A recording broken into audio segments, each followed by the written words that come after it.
Wala ng buhay ng matagpuan ng isang 9 na taong gulang na babae sa siwang ng isang bahay sa Dasmariñas City, Cavite.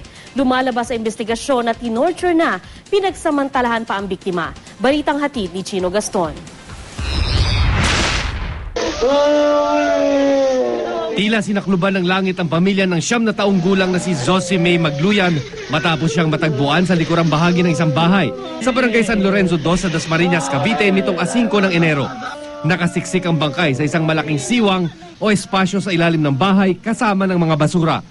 Natagpuan ng mga nangangalakal ang labi ng bata na nakatali, may busal sa bibig at wala ng underwear. Batay sa investigasyon ng mga pulis, hinalay si Zosie May. Nawawala ang bata mula pa noong mismong araw ng Pasko. Paniwala ng mga opisyal ng barangay, iniwan ang bata sa siwang hanggang sa mamatay sa gutom, tinatayang nitong 2 ng Enero. Mayroong lumutang na isang witness, doon na nag-umpisa kaya nalaman na huli kung sino yung witness ba yun yung suspect din yung siya kasama? Bali sa umpisa, suspect siya dahil kasama siya sa inuman. So nung mga yun, na siya sa magulang niya na hindi siya na nakakatulog, so lumutang na siya, sinabi na. Doon na nag-umpisa naghanapan hanggang sa nahuli yung mga crime suspect doon sa Rex Lane. Ang mga nakatira sa bahay kung saan natagpuan ang biktima, hindi raw itinuturing na suspect ng Dasmariñas Police. Nitong New Year daw, nang mapansin nila ang baho. Pero dahil may ilog sa likuran ng kanilang bahay, di na raw nila pinansin ang amoy. Sa tulong ng isang saksi, nahuli sa magkahiwalay na operasyon ang 4 na suspect.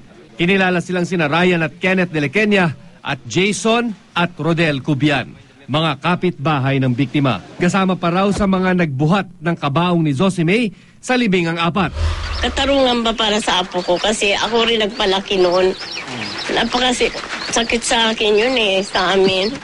Lalo na mister ko. Alam mo yan, pagdusahan po nila na habang buhay. Sa wag po silang palabasin. Pag po sila nakalabas, gagawa po sila ng ibang krimen. Mari namang itinanggi ng mga sospek na may kinalaman sila sa panghahalay at pagkamatay ni Zosie May. 4 hanggang 5, naginuman po kami doon sa may So kayo, magkakasama kayo doon? Opo. So wala kayo doon? Wala.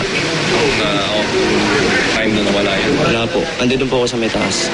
Patuloy naman ang follow-up operations para mahanap ang iba pa umunong kasabwat sa krimen. Nasa preliminary investigation pa sa ngayon ang kaso. Chino Gaston, GMA News.